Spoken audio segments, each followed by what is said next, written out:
السلام عليكم ورحمة الله وبركاته. وعليكم السلام ورحمة الله وبركاته. الحمد لله نحمده ونستعينه ونستغفره ونؤمن به ونتوكل عليه ونعوذ بالله من شرور أنفسنا ومن سيئات أعمالنا من يهده الله فلا مضل له ومن يضلله فلا هادي له ونشهد أن لا إله إلا الله وحده لا شريك له ونشهد أن سيدنا مولانا محمدا عبده ورسوله صلى الله تعالى عليه وعلى آله وأصحابه وبارك وسلم تسليما كثيرا أما بعد فأعوذ بالله من الشيطان الرجيم بسم الله الرحمن الرحيم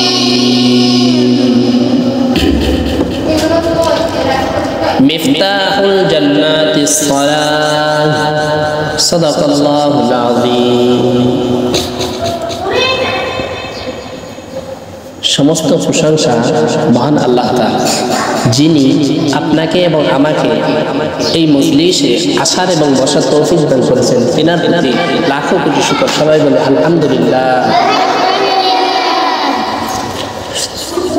আল্লাহ তাআলা আপনাকে আমাকে কতটা মায়া করে, কতটা আদরে মোহাব্বতের সহিত আজকে এখানে আসার তৌফিক দান করছেন। এবং একটা জিনিস আপনারা ফলো করেন, গতকালকে যে ভূমিকম্প হয়ে গেল, ভূমিকম্প হয়ে গেল, আমাদের কারো কোনো ক্ষতি হয় না। আল্লাহ চাইলে আমাদের ক্ষতি করতে পারতেন, কিন্তু কারো কোনো ক্ষতি করেন নাই। এর জন্য আবার একটা শুকরিয়া আদায় করি, আলহামদুলিল্লাহ। আল্লাহ পাক এক মিনিটও না, কয় মিনিটও না, এক মিনিটও ভূমিকম্প দেয় নাই। কয় মিনিটও ভূমিকম্প দেয় নাই, এক মিনিটও দেয় নাই। মাত্র মনে হয় দিছে 8 সেকেন্ড। কয় সেকেন্ড? মাত্র 8 সেকেন্ড ভূমিকম্পর কারণে মানুষের কত কি ক্ষতি হয়ে গেছে। আর আল্লাহ তাআলা যদি চায় পুরো দুনিয়া ধ্বংস করে দিতে, তার 1 মিনিট লাগবে নি? লাগবে? 1 মিনিটও তার লাগবে না। তাহলে তুমি কিসের বাহাদুরি করো? তুমি আজকাল নিজেকে নিয়ে এমন বাহাদুরি করতেছো, তুমি নিজেকে নিয়ে এমনও ধিক্কার দিচ্ছ, এমনও হুঙ্কার দিচ্ছ, তুমি একটু লম্বা, তুমি একটু স্বাস্থ্যবান, তুমি একটু লম্বা, তুমি একটু স্বাস্থ্যবান, কিন্তু তুমি আরেকজনকে ধিক্কার দিচ্ছ কি? তুমি হয়তোবা তুমি টাকার বাহাদুরি দেখাও, হয়তোবা তুমি জোরের শক্তির বাহাদুরি দেখাও। তুমি কি একটাবারও মনে করো না তোমার হাতে যে শক্তি আছে, তুমি আজকে যে হাত দিয়ে বাহাদুরি দেখাইতেছো, তুমি আজকে বলতেছো আমার এই 2 হাত দিয়ে আমি 6 জনকে একসাথে ফেলে দিতে পারবো। এত বড় বাহাদুরি দেখাও, কিন্তু আল্লাহ তাআলা বলতেছেন, এরে বান্দা তুমি কিসের বাহাদুরি দেখাও? 2 দিন আগে তো তোমার হাতে একটা মগ ধরার শক্তিও ছিল না। 2 দিন আগে তোমার হাত কি ছিল না? একটা মগ ধরার শক্তি ছিল না। আর আজকে তুমি একটু শক্তি পাইয়া তুমি 6 জনকে একসাথে মারতে চাও। এত বড় বাহাদুরি দেখাইও না। কে বলতেছেন? আল্লাহ বলতেছেন, এত বড় বাহাদুরি দেখাইও না। তুমি যদি জালেম হয়ে থাকো, তুমি যদি জালেমরাই জুলুম করে, জালেমরাই জুলুম করে, জালেমরাই কি করে? জুলুম করে। এত বড় বাহাদুরি দেখাইও না। তুমি পিছনের দিকে লক্ষ্য করে দেখতেছো না আজকে তোমার হাতে শক্তি আছে, এই জন্য তুমি বলতেছো 6 জনকে তুমি একাবদ্ধ মারতে পারবা। কিন্তু তুমি একটু সামনের দিকে তাকাও, তোমার বাবার দিকে, তোমার দাদার দিকে, তোমার নানার দিকে, তেনাদের এইরকম শক্তি ছিল। আজকে তেনারা দুর্বল। আজকে তেনারা কি? আজকে তেনারা কতই না দুর্বল। এই জন্য আল্লাহ তাআলা শক্তি দিছে হালাল কাজে খাটার জন্য। কি কাজে খাটার জন্য? হালাল কাজে খাটার জন্য, আল্লাহ তাআলার ইবাদত বন্দেগী করার জন্য আল্লাহ তাআলা শক্তি দিয়েছেন যেন তুমি হালাল পথে চলতে পারো। এই জন্য কখনো হারাম পথ ব্যবহারের জন্য না, ব্যবহারের জন্য না। আমি একটু আগে বলছিলাম মিফতাহুল জান্নাতিস সালাহ, মিফতাহুল জান্নাতিস সালাহ। দুনিয়ার মধ্যে তুমি এত এত এত এত এত এত যাকাত সদকা ইত্যাদি সব ধরনের সব কাজ করেছো, সব ধরনের কি করেছো? সব কাজ করেছো, বহুত সওয়াব তোমার, বহুত কি সওয়াব। এরপর হঠাৎ একদিন তুমি মারা গেছো। হঠাৎ একদিন কি গেছো? হঠাৎ একদিন মারা গেছো। যাওয়ার পরে পাড়া প্রতিবেশী ইত্যাদি সব লোক বলতেছে লোকটা অনেক কি ছিল? ভালো ছিল। লোকটা অনেক কি ছিল? লোকটা অনেক ভালো ছিল। কিন্তু এই ভালো থাকিয়ে লাভ কি? মানুষের মুখে মুখে ভালো থাকে কোনো লাভ আসেনি। কিন্তু আল্লাহর নবী সাল্লাল্লাহু আলাইহি ওয়াসাল্লাম তিনি তো হাদিসের মধ্যে বলে দিয়েছেন মিফতাহুল জান্নাতিস নামাজ। উনি সব করছেন, একটাই জিনিস করে নাই। কি করে নাই? নামাজ পড়ে নাই। কি করে নাই? নামাজ সব করছে। তিনি কি করছে? সব করছে। কি জিনিস করে নাই? নামাজটা পড়ে নাই। এখন কিয়ামতের মাঠ এসে যাবে, কিয়ামতের কি আসে যাবে? মাঠ এসে যাবে। এরপরে তিনার তো অনেক সওয়াব, তিনার অনেক কি? তিনার তো অনেক সওয়াব, পিছনে উহুদ পরিমাণের সওয়াবের অভাব নেই। সওয়াবের কি নাই? অভাব নেই।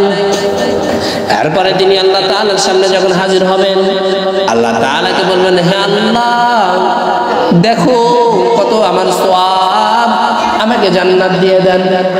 দুনিয়ার মধ্যে আমি হজ যাকাত যা আদায় করা লাগে সমস্ত কাজ আমি করেছি, আমাকে জান্নাত দিয়ে দাও।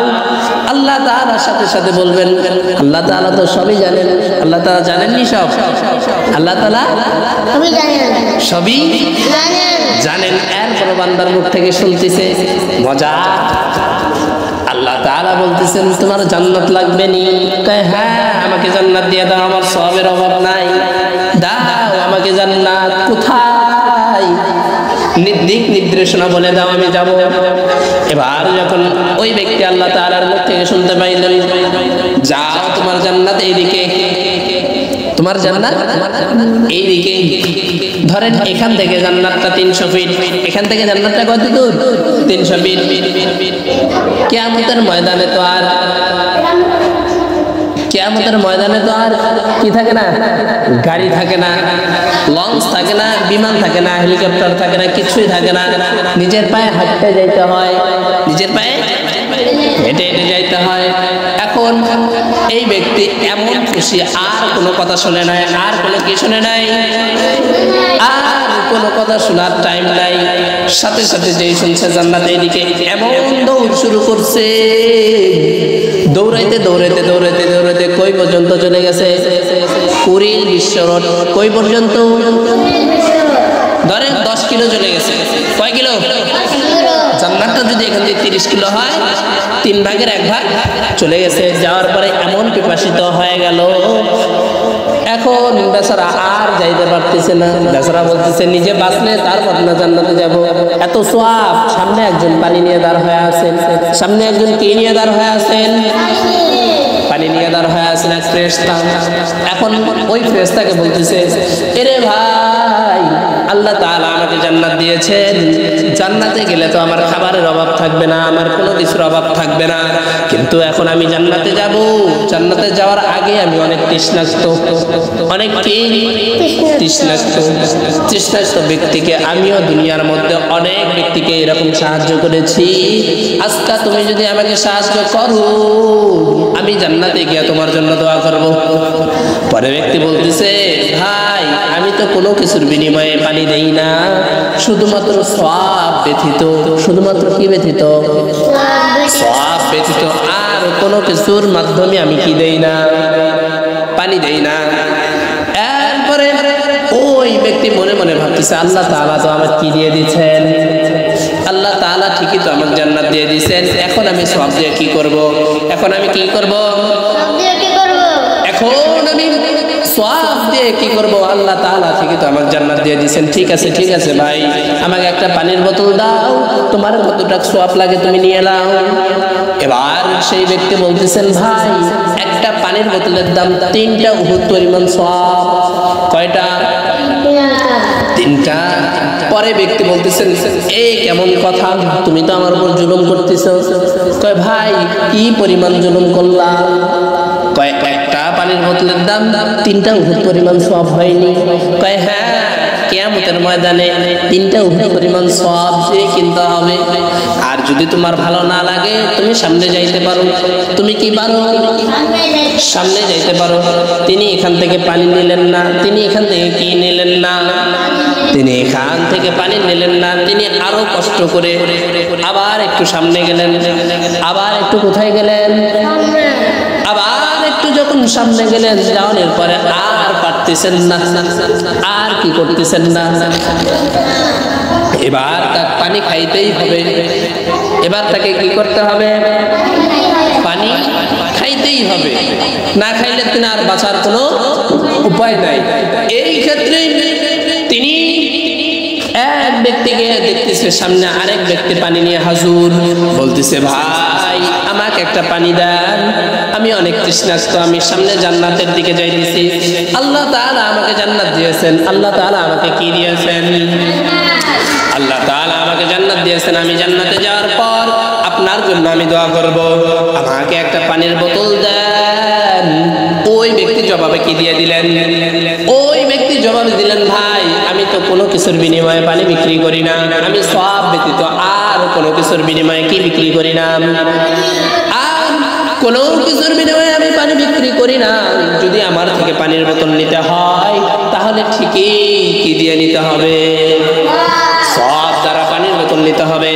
এবার যখন বললেন ঠিক আছে ভাই, আমি তোমার থেকে ফ্রিতে পানি নিব না, আমি তোমার থেকে ঠিকই সওয়াব দিয়ে পানি নেব।